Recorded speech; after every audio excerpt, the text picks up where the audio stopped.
Revacam? Thank you very much. Thank you for inviting us today. I'm the health assistant for Rivacam. We carry out health sensitization campaigns for preventive, promoting, and maybe referral campaigns for the community at Lashimboya, and also other places. Welcome to Youth Connect, that program that connects you together, not only through education, but through culture, business, entrepreneurship, and so many more. Over to you, the fine gentleman by my right hand side, in the person of Asu Eyonguru Rollins, who is the field coordinator for Revacam. Good day and welcome to Royal TV. Thank you. Firstly, I want to lay emphasis on the last name, Tabe. Hey, I did not see any Tabe there. The map for Manu. I can see it's only culture. We are talking about cultural diversity here, and we are seeing a clear picture of cultural diversity before us being depicted by Mr. Rollins. You said Tabe Vangayong. Tabe Vangayong. Oh, yeah. Welcome to Royal TV, sir. Thank you very much, and good day to you all. Yeah. As the field coordinator for Revacam, we have this current project we are carrying out on promoting cultural diversity in schools and communities. So I believe that's why we are here to have a talk about what we have been doing. Yeah, thank you very much. And then we have introduced those we have here in the studio in the persons of Mebles, who is the project and program manager at Revacam, an NGO there who is out to help persons with gender-based violence. We have so many cases of gender-based violence going on, but first we'll talk about that later. I think it's very worrisome. We have a lot of them. We just recorded a series of them yesterday or so. Yes. It's really worrisome, but we'll come to that definitely. Even not today, but some other time on the program. Definitely. So you are talking about promoting cultural diversity and tolerance education, which is a program that was being birthed in the month of March by Revive Action Cameroon, and then this project has gone a long way, and I think it's finishing next month. Tell us more about this project, Mr. Programs Manager at Revacam. Can you enlighten our viewers more on this very fine project that you have? You talk of promoting cultural diversity and tolerance education in the Southwest, Northwest, and the far North regions. I believe this project being instituted in March must have bettered so many fruits. Can you tell us more about it? Okay, thank you very much for that.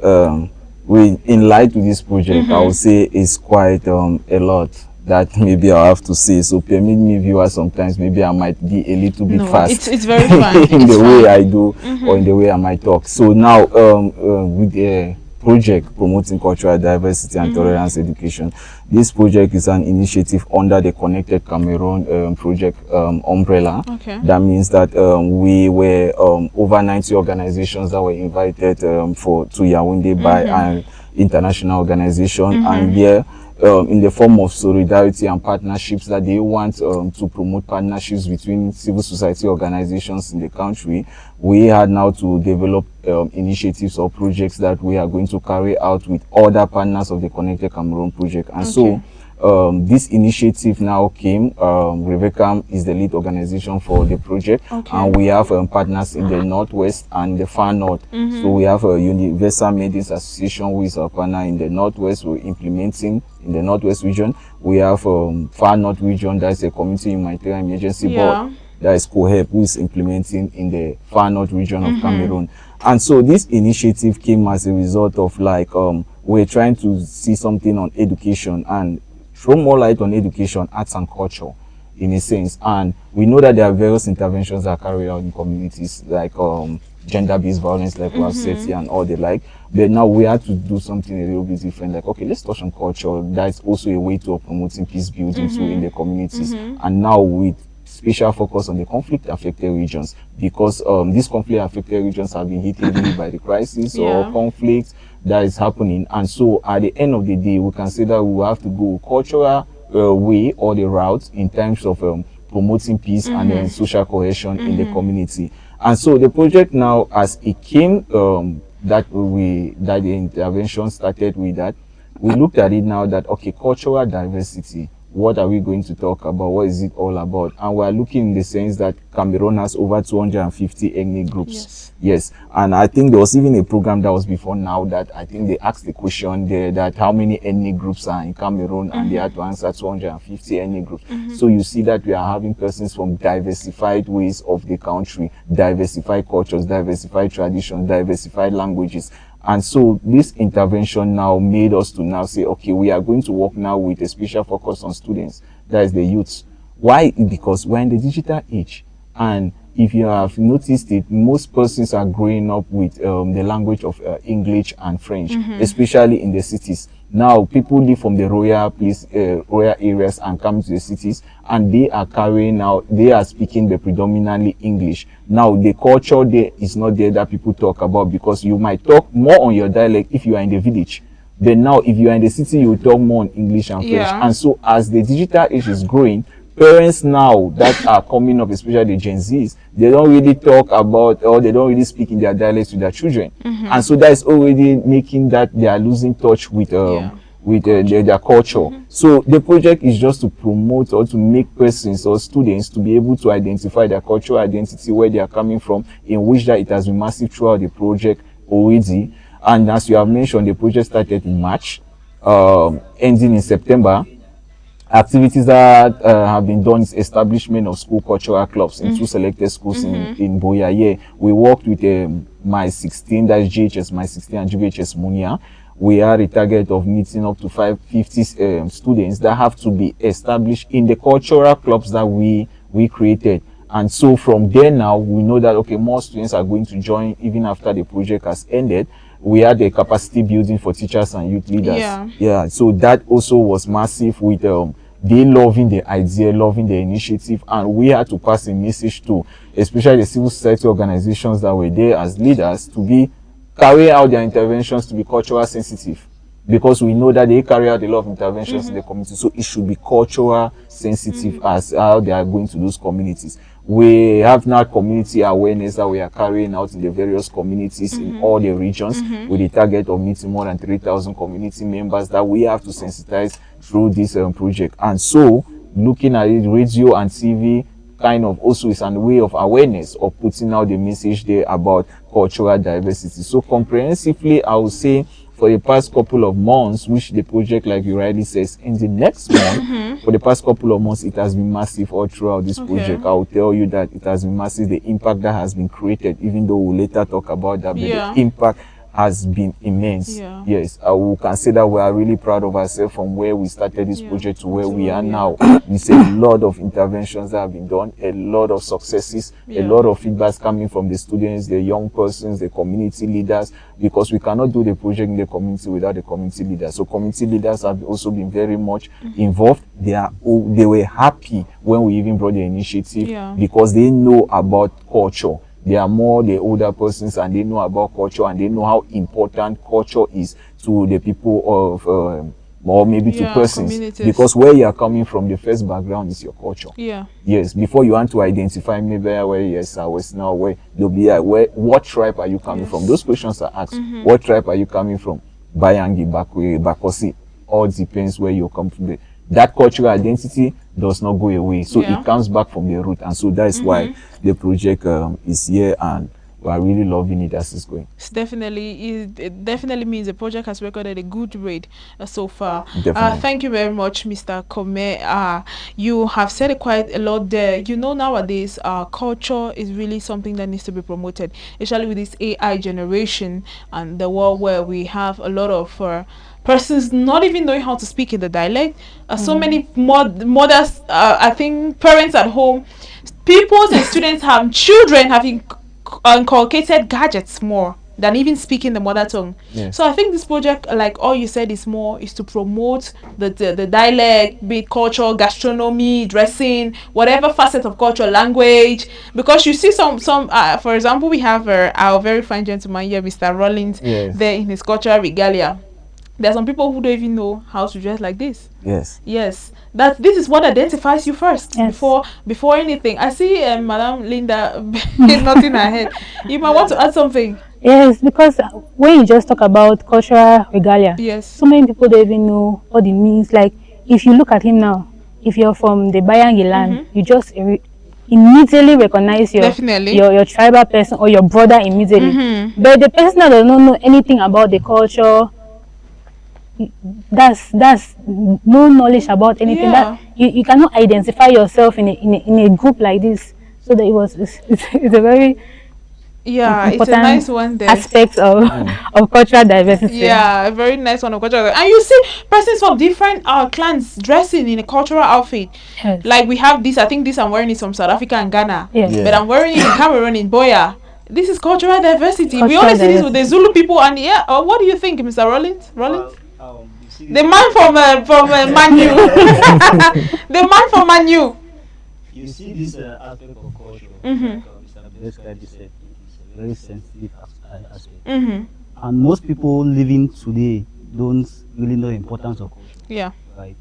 As we always go to the field and say, there is no tree that grows without the roots. You get, so wherever you find yourself, you should try to identify with your roots. I don't know if yes. Yeah. Very true. Most persons today are living without knowing a thing or two about their culture, and it's very bad.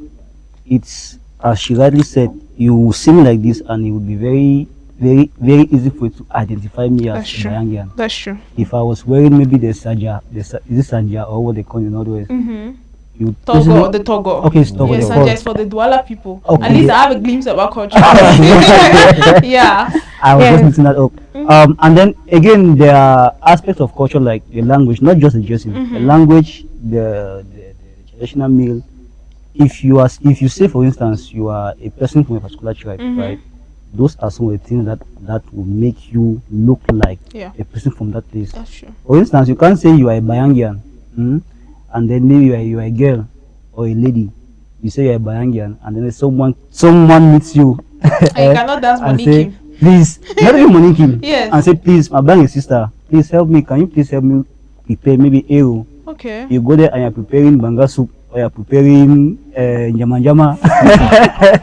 What then makes you a Bayangian? But it's cultural diversity. I could be from the Northwest and I know how to cook. I'm just saying, right? Yes, I get it. What identifies you? Yeah, you as a Bayangian, that should even be the first meal you should know how to prepare. Yeah. That Ero. Okay. Yeah. That's true. Yeah. Where you stem from. Thank you very much. It's really interesting here at the studios of Royal TV, where we have guests from Revive Action Cameroon, a Boya-based non-governmental organization that has gone international, and they are helping out with so many projects. And presently, they are carrying out a project on promoting cultural diversity and tolerance education in the Southwest, Northwest, and Far North regions of Cameroon. And we are moving straight back to you, Mr. Project Coordinator Bless Kome, the man with very much looks like the man with few words but has a lot to say. Look as though there's no word that's going to come out, but he has much to say. So we are looking at this. Why is promoting cultural diversity, tolerance, and mutual understanding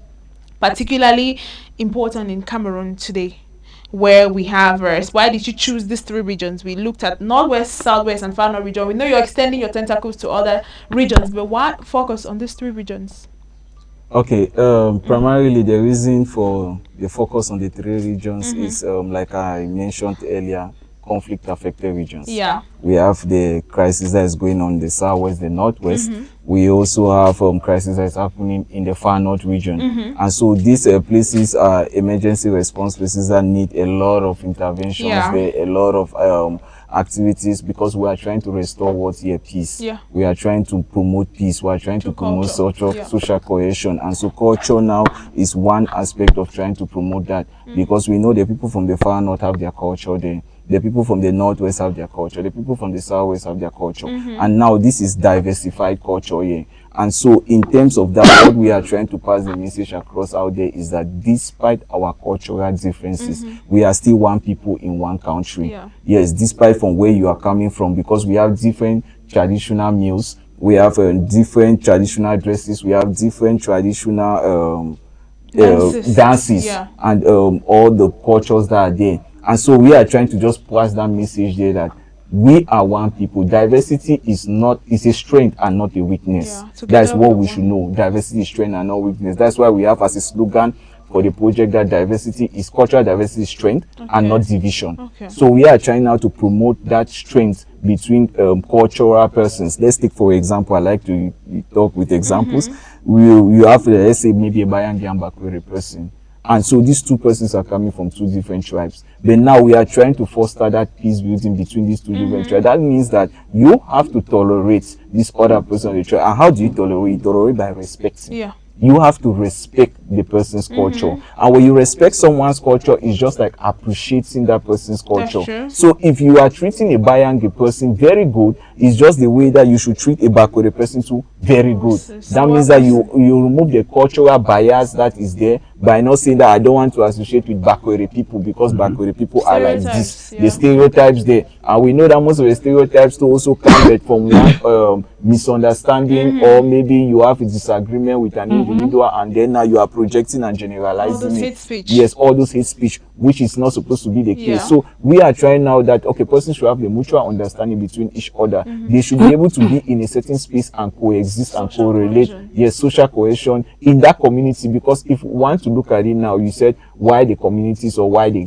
regions. Let's take for example now we're in the Southwest region, the crisis happening only around there. People have left from their villages and they have come into Boya. Let's take for example someone running away from Ikona, which is the first place that the person is going to run to for shelter. Boya. It's my 16. Oh yeah, my 16. My 16 and Munya, they are just the closest around. So when they come there, that you see that there are different persons now from different other communities, from different other cultural places or background that have come to that community. And so at the end of the day, they have met the other community members there. So they'll have to coexist with those community members. So that is where that you're bringing the social cohesion. So now, despite now their cultural background, where they are coming from, they have to tolerate the persons now of the other culture. They have to respect those people's culture. They have to appreciate their culture. Because you can say, for example, now that persons are, let's say, Rollins there is a Bayangi person. But at the end of the day, he might sit and be like, "Hi, master, I like this Bamenda people, their culture. Maybe I like their dance, I like their food, I like maybe their language."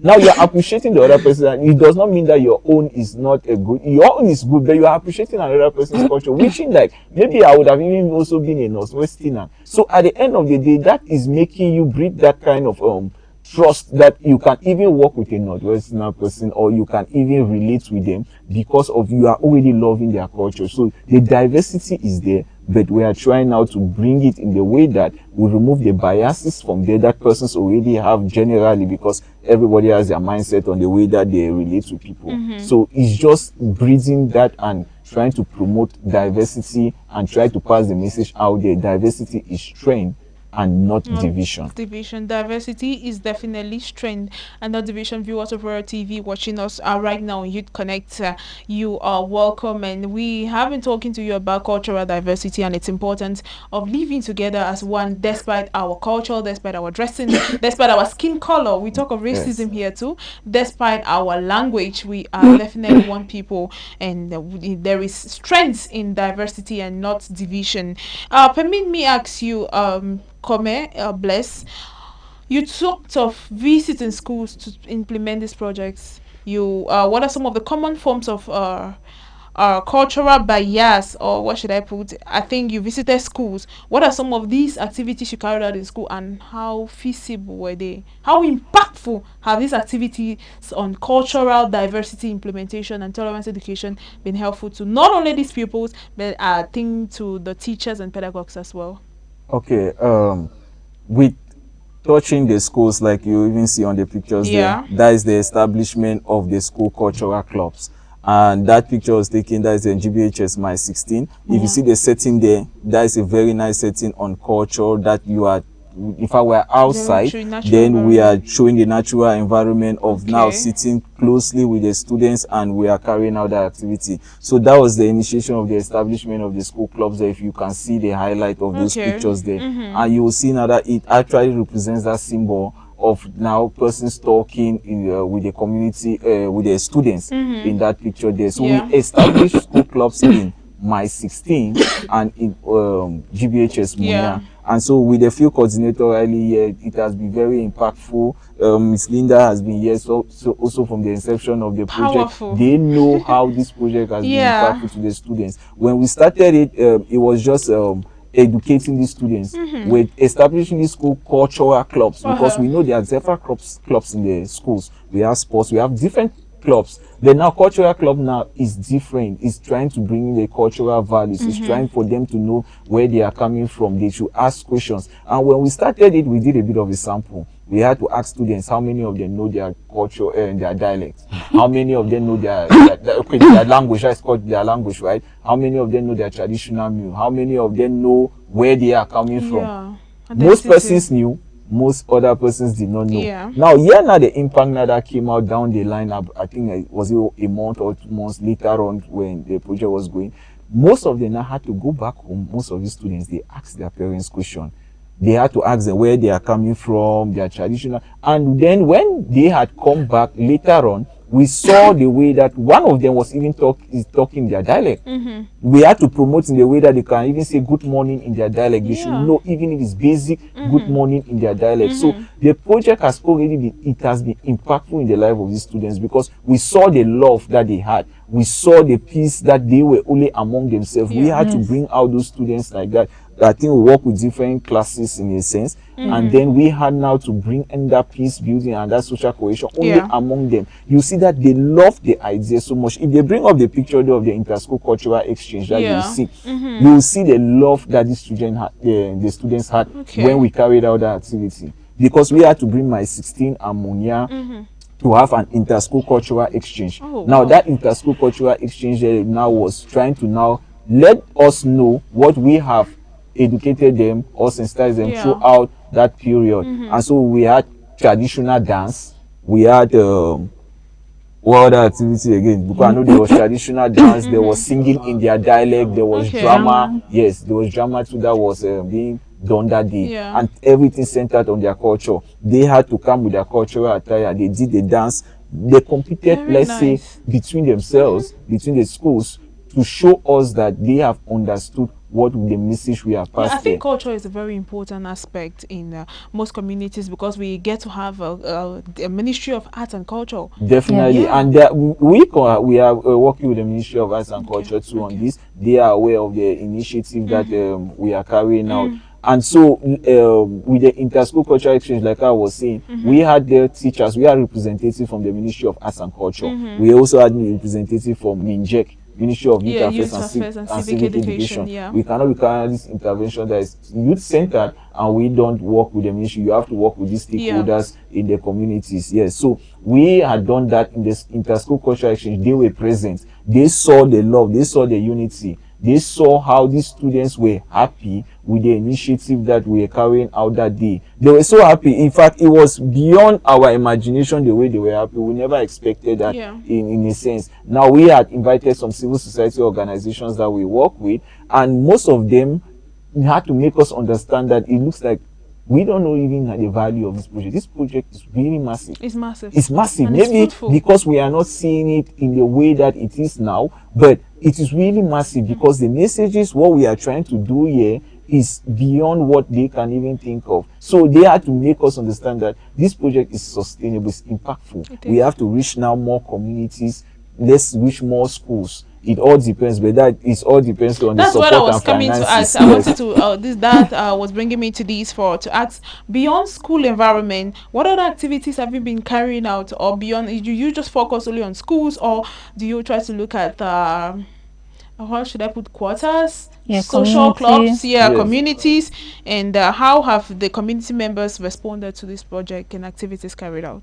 Okay, I think I'll bring in Rollins as the field coordinator. Man with the culture, the cultural regalia. And I will say I really loved his feed this morning. I did not even imagine this. He's supposed to be here with the project t-shirt. Mind you, he's promoting the project. He's promoting the project in the way that I never imagined it, and which is beautiful. It's so good. It's culture. Yes, at the end of the day, and he has presented in the culture. Like I said, I'll bring you Rollins here to talk a little bit about this, like how you said that. I'll talk on one part, like he was going to talk on the community activities and the awareness that has been done. I'm going to talk about beyond the school. We had teacher capacity building for teachers I and think youth he should leaders. go first. Okay. Okay.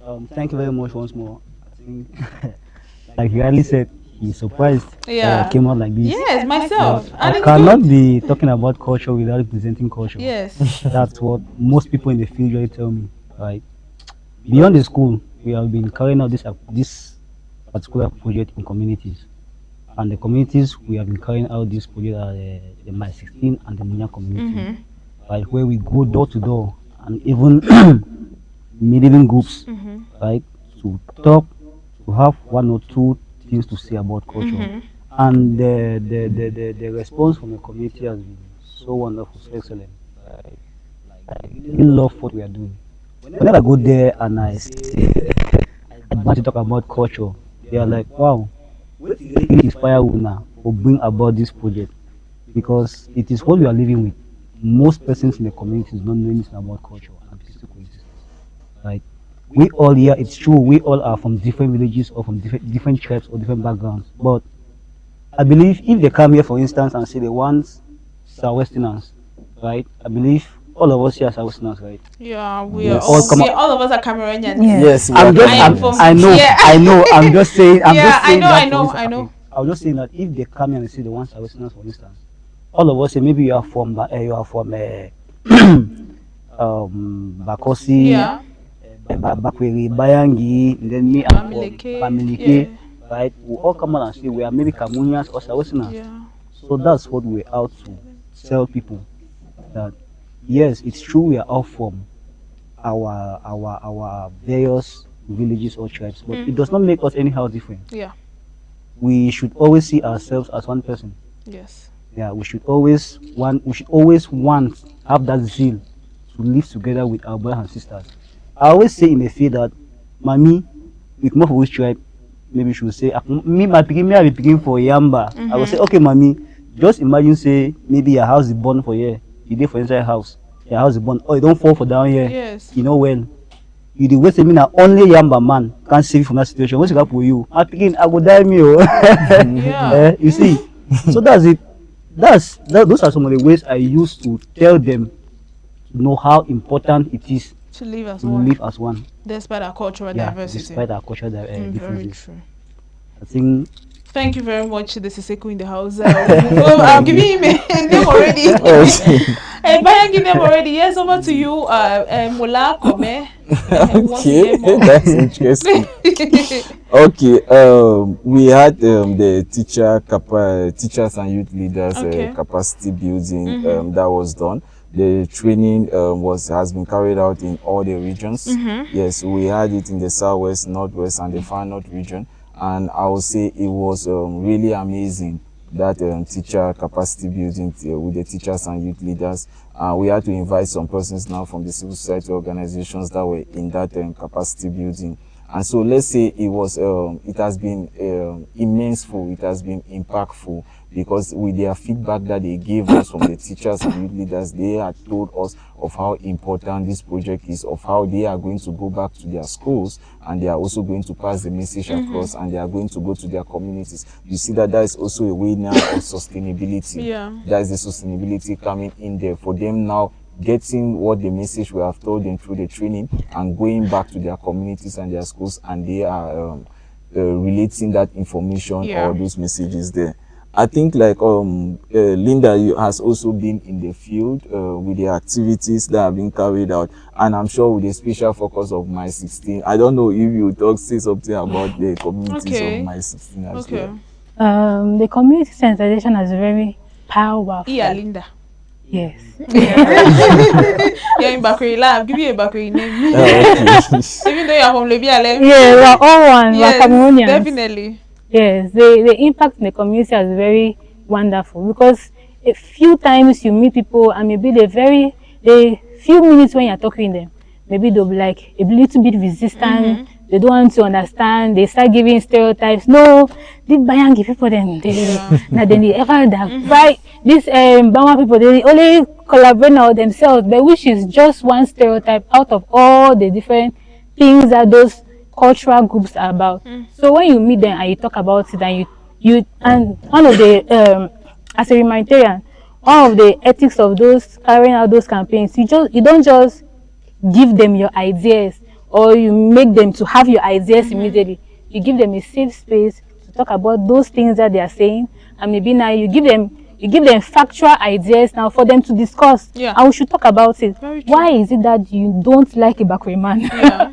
Why is it that you sit and you imagine that, no, I don't want to communicate with this certain group or this Islamic group or this Christian group? Why? What are the reasons? So when you get to them and you talk about it, you realize that after all, there are no real facts backing those stereotypes yeah. and those hate speech. But they realize that, okay, maybe we should start opening our hearts more. Maybe not even talking about those things around their children also, because yes, I just children inherit those things. So do we say it stems from childhood? Do I say from the social? I think the family is being considered as the smallest unit of socialization, but the most powerful. Yes. I'll just give maybe one example on it. Like, you know, when persons are growing up, I believe most of us have been in the household sector that maybe when you're growing up, you hear maybe your mom or your dad will say something like, don't bring me a Bayangi person to my house. Don't bring me maybe from this. There, you're already shaping their mentality. Now you start making they start asking questions this was bringing me to ask this question. Please, I wanted to ask, what negative, do you use a negative experience of one person from a cultural background to generalize it? And have you ever experienced such, and how did you overcome it? Like, do you use, for example, I am from, let me say I'm from Bakuri, and I do something, and you say this Madame Natalie like that, she's like every other ES from Bakuri. You get it? Do you use one bat of one person to generalize the whole clan or the whole tribe? How can one combat this, Mr. Kome? Or you can help that with that, Mr. Rollins? Before I answer that question, I would like to just say something. Yeah. Ask a simple question. Yeah. Within us here. We're here. When you buy your beans, whether they used to call it Ngapsa beans or black beans or white beans or whatsoever color of beans you buy, right? Before you prepare that beans, what do? You select, right? When you buy that beans and you see some stones or some bad seeds of that beans within the bowl of beans or the whatsoever, what do? Do you throw the beans away? No.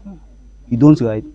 You pick those bad seeds and you throw, and then you go ahead and prepare your beans. Yes, right? that's very true. So to answer your question, that's just to say it is one person who might be bad in a particular place or a particular tribe. It does not mean that the whole tribe is bad. We always have that stereotype mindset that, hey, because I don't meet the man who he do me the thing, hi, bang people they bad. Yes. That's what we see in the field, right?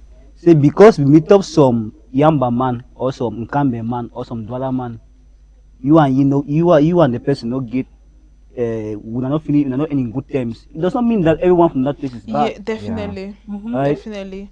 Probably you meet someone and you guys have an altercation. Yeah. Yes, I said, all Bangla people now, so they everybody from Bakosi. Of which you know, because I have a problem with blessed comment. Everybody from Bakosi is like that. Of which you don't know that maybe someone from that particular tribe you are despising might be your destiny helper someday.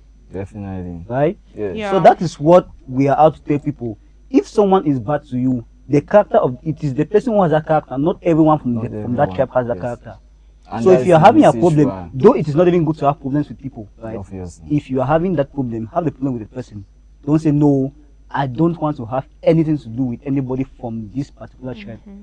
That's why we say there's strength in in and that's the message too that we are trying to pass across. That despite maybe your disagreement with one individual, or maybe you have had an experience with one particular individual, you should not project it or generalize it on the whole cultural tribe or group, which is very wrong. And like I was giving the example here, that when we are growing up, parts of people experiences, especially our mothers and fathers, sometimes you hear something like, don't bring me a Bayangi man to my house, don't bring me this kind of person to my house. Why are they saying that? Maybe because in the past they have had some maybe experiences. The one example I used to say sometimes is like, maybe they have broken their hearts. So as that person, as that person broke their heart, it has been that you don't want to see anybody from that tribe or relate to anybody from that tribe. The rest of them are bad people. So when someone say I'm coming from this tribe, you just start running away. Like now then that again, they don't come. You want to come this way, the other person don't start.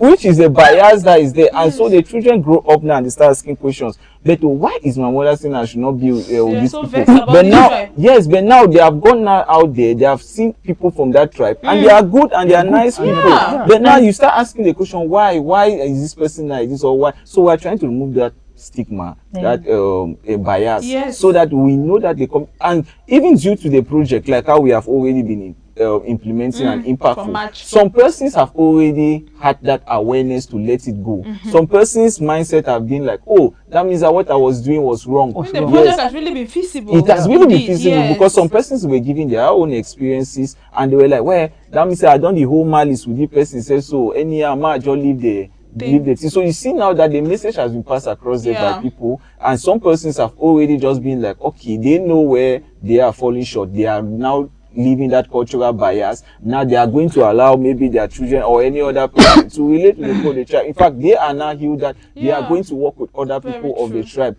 bearing in mind that if one person does you wrong in a particular tribe, you should not project it on the entire tribe. The rest of the other people can be good. You don't even know where your destiny helper might come. Like you never know. Say. Yes. And opportunities are coming to people. There are some persons that through culture, they have had opportunities. There are some people that maybe through this have been saved. Like maybe you can be in a position and somebody just speaks the dialect and then it's like an awareness or something and they save your life. Maybe at the end of the day, there are other persons that there are opportunities, they have entered offices, or maybe they are in some positions today that is the culture that has also put them in that so you see that there are the positives and there are the negatives. Then now we are trying now to make sure that the positive outweighs the negative. Yes, definitely. Thank you very much. There, if you are just tuning into your TV set, welcome on board. And it's Youth Connect, at the program that comes up every Wednesday from 3:30 to 4:30 p.m. and we have a guest from Revive Action Cameroon, known for its acronym Revacam, and they have been into the project of promoting cultural diversity in schools and communities, and not only cultural diversity, but they are definitely into education, tolerance, and gender-based violence, and many more. Let us take on a short break, and when we come back, we will be taking on their last words, and why not telling you bye from the studio. But don't touch that dial. We'll be back.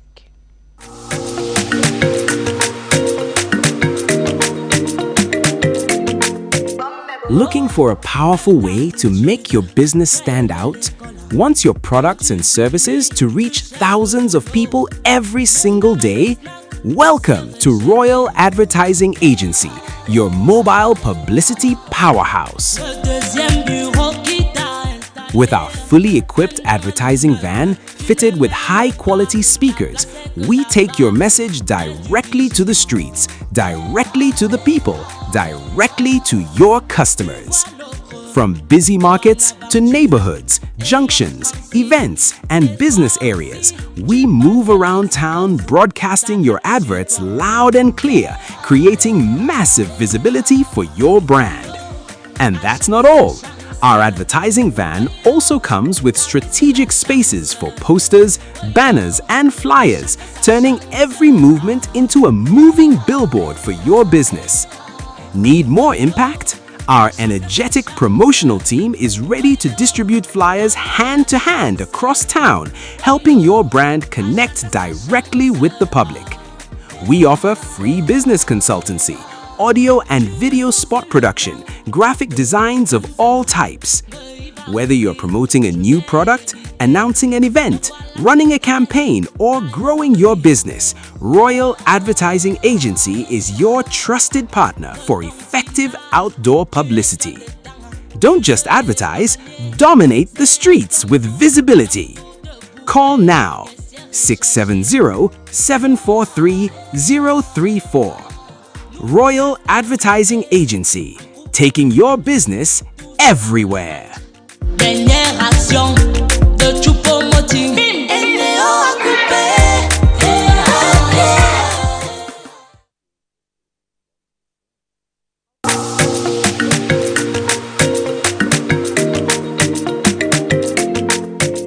Looking for a powerful way to make your business stand out? Want your products and services to reach thousands of people every single day? Welcome to Royal Advertising Agency, your mobile publicity powerhouse. With our fully equipped advertising van fitted with high-quality speakers, we take your message directly to the streets, directly to the people, directly to your customers. From busy markets to neighborhoods, junctions, events, and business areas, we move around town broadcasting your adverts loud and clear, creating massive visibility for your brand. And that's not all. Our advertising van also comes with strategic spaces for posters, banners, and flyers, turning every movement into a moving billboard for your business. Need more impact? Our energetic promotional team is ready.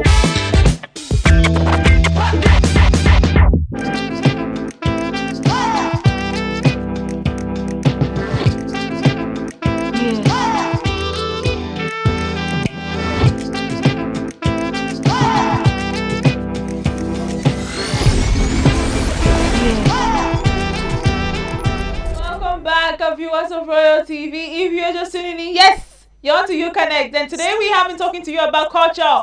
Why not? We'll be talking to you about cultural diversity. And our guest in the studio says, our guests are telling us that there is strength in cultural diversity and not division. And we have a guest from Revacam Cameroon, known as Revive Action Cameroon, a non-governmental organization based in the Boya. We have the project manager here in the person of Kome Bless. Over to you, Mr. Kome Bless, before coming to Linda. Okay, Linda, Mola Bless, Mola Kome. How can you put Mola on a Mola Kome? Anyways, the project has created impact. We have the cultural diversity and tolerance education, which stemmed up, or which was brought up in March, and it will be ending next month, September. And so far, we want you to expatiate more on the can these efforts be sustained? How can we do to sustain these efforts? We've talked about culture. Revacam has carried out cultural aspects, cultural programs, created cultural clubs in secondary schools around the southwest region and even in the northwest region, and why not the far north region? How can these efforts that have been put in from March till now be sustained? Not only ending in September, but lasting for a long time, a long period in time, let's say for a lifetime or so. Okay. Thank you very much. And I would say the most important thing with every project is the sustainability. Very true. Sustainability is very important, because it's not like you are not trying to create like a one-time impact. You want an impact that is just going to be there. And so with regards to the sustainability of the project, like we said, we established the school clubs in these schools. And so we are now going to move now from the establishment to strengthening. That means that we have counselors, dedicated persons in the schools, that are the teachers that are going to now continue the school club activities. We are there now to go and provide them technical support, because we are still going to go in like for monitoring to make sure that the club activities are going on well. We'll see maybe the new students that have also joined the club. We'll see how the activities are going and how impactful it is to the other students as well. And hopefully we can also reach more schools and communities, because that is also a plan of maybe we can work with other schools that will be open for the initiative, and other communities too that will be open for the initiative. With regards to the other sustainability of the teachers and youth leaders, we had to have that capacity building training. So that is another form of sustainability, because the teachers, they teach in these schools that are there, and so they are going to keep on passing that message across. And the youth leaders are also going to keep on passing that message across in the community. So you have seen that we have already done the sustainability of the project in a sense, and that we know that the message keeps on going on out there. And like how we are having this TV awareness, or we're having this program right now, we know it relates more to the community members or persons or parents who are watching us here. And it will be nice for them to put it in the back of their mind that as they are with their children growing up, they should always make sure that they enforce that the cultural identity. The children should be also know how to talk in their dialect. Maybe even the basic things there is very much important. Yes, they should align with their traditional values. We know, like how we have said, that the digital age is coming so fast, and people don't really talk about as much with their children. So it's nice that we can encourage the parents, the persons in the community, to be able to pass this message across to their children. And likewise, also the young people or the students should be able to get to their parents. They should know where they are coming from, their cultural background, their identity, their traditional meal, their language, their food, and everything like that. So it's very important in all aspects, and the sustainability is there, and hopefully we can still reach more communities and more schools with this intervention. Yeah, definitely. Over to you. Yeah, Linda. Okay, so, one of the reasons, or one of the ways which we are going to carry out sustainability of this project is through the students, first and foremost, because we want to make sure that they are the ambassadors of cultural diversity. We should not just go and give them the few lectures or few interactive classes and the rest.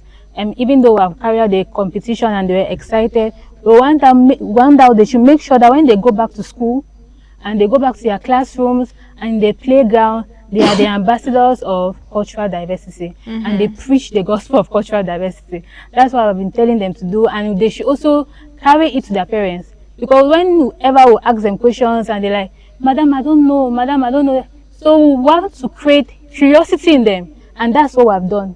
And one that they should make sure that when they go home and they talk to their parents about these situations, their parents also get curious about it and also carry out to their other relatives, because this is like a snowball effect. When you are in the community, they see that this family, everybody is speaking a dialect. Everybody knows what they are talking about. Everybody is doing great things. Very common with us from Libya, which is very true, because in my household it was like a strict rule. You don't speak English, you don't speak Pidgin, you speak the dialect from beginning to the end.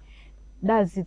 So those are the various aspects, and one that parents also should be also our ambassadors. So go to the community, and when we talk to community leaders and we talk to community people in the community themselves, when we finish talking to them, one of the things we tell them is, "Mama, as we have spoken to you about this thing and you love this initiative," because most of them they support what we're doing and they love what we're doing. So when we talk to them, we'll say, "Okay, Mama, you are supporting what you are saying and you love what we're doing, but we want you now to take this message to your friends." We spoke to one party yesterday, just yesterday, during one of our community sensitizations, and realized that he loved the project so much, and he was sitting at Uplisting, and we're like, "Papa, when you are sitting here like that and people come and talk to you about things and people are discussing, these are one of the aspects that you can bring up those kind of cultural topics.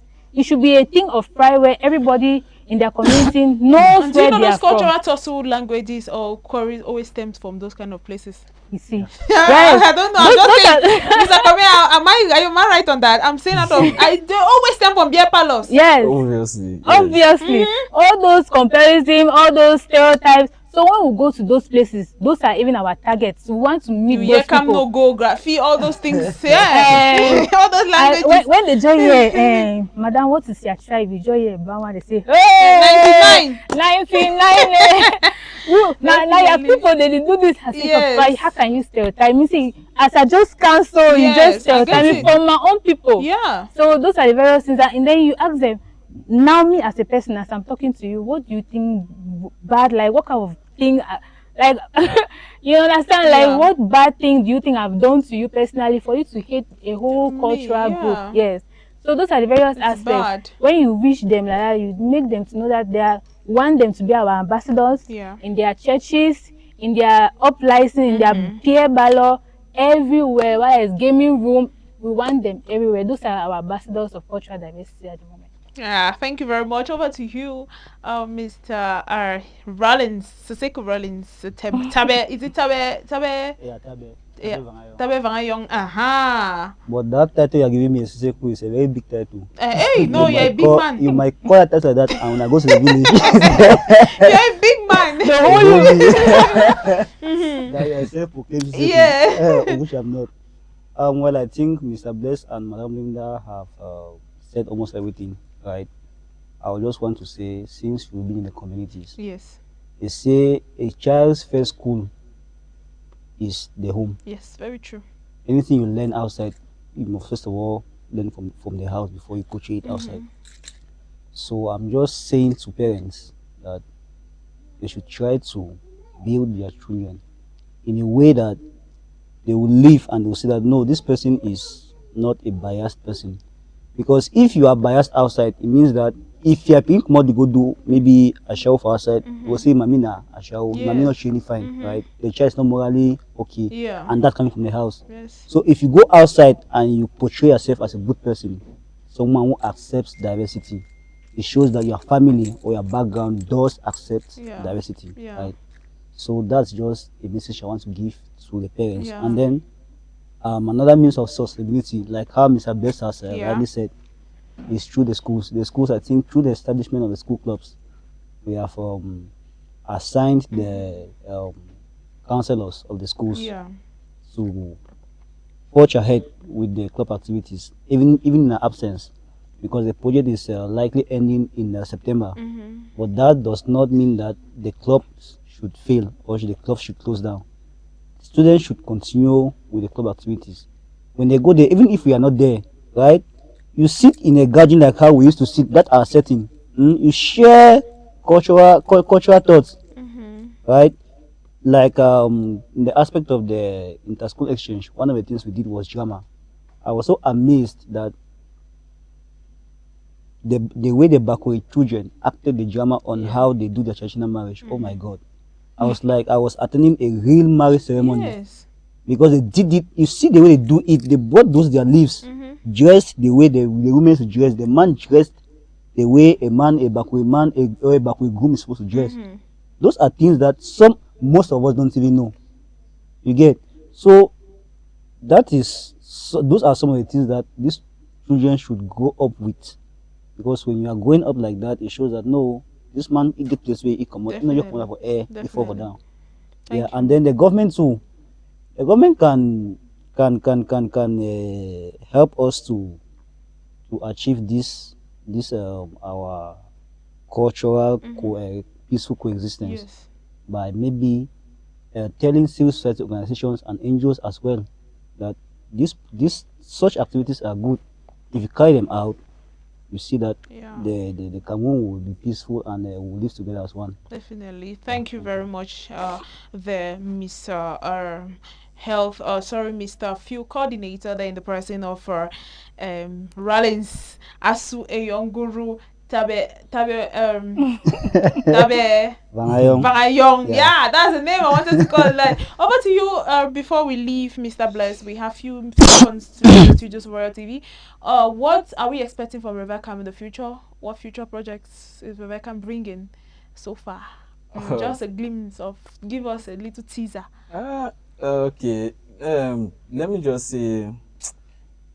It's a surprise. We'll wait and see because I cannot say maybe tentatively which it's project. Going to be massive. Let's say it's going to be massive. Yeah, we are open on still carrying out more interventions apart from this project. And like we said, we're also like a protection organization, GBV, gender-based violence, child protection, and all the like. So let us just say that activities are going to be there. There are projects that are going to keep on going. So we just hope that we are going to work well with the community members, with the beneficiaries that we are working with, in terms of promoting sustainable development, community development in the community. And so, like the last word of this program, I would like to say is that despite our community cultural differences, our cultural background, our languages, we should always bear in mind that we are one people in one country. And so with this, it can also foster the dignity, social cohesion, peace building among persons in the community. And so if we really work with that, we know that diversity at the back of our mind is not weakness, is a strength. And so I'll leave it with a slogan like how we are told the children, because you know students pick up things fast when they are growing up. And so the slogan we are giving them was what? Cultural diversity is strength and not division. Definitely, and not division. Cultural diversity is definitely strength and not division. Viewers of Royal TV, at this point we are telling you bye from the studios of Royal TV on Youth Connect today, but next week promises to be intriguing, and why not different. And today we have been talking to you on the promoting diversity, cultural diversity and tolerance education in the southwest, northwest, and far north regions, and why not all the 10 regions of Cameroon, but with a special focus on these 3 regions. And we had the Revive Action Cameroon, a Boya-based non-governmental organization that has been operating for years, talk to us there, and we have had a lot more to talk about cultural diversity, and we have encouraged people to live as one.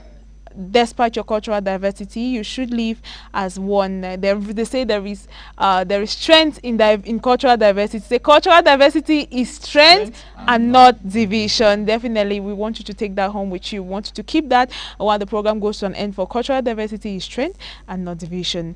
I have been your presenter on the program, Natalie Juma, and the program has been technically assisted by David Titango. Catch you next week same times, but stay glued to your screen because Sport Box comes up with Kusona Claudia. And why not 6:30 p.m. News hour with Honoring Cheng. Bye bye.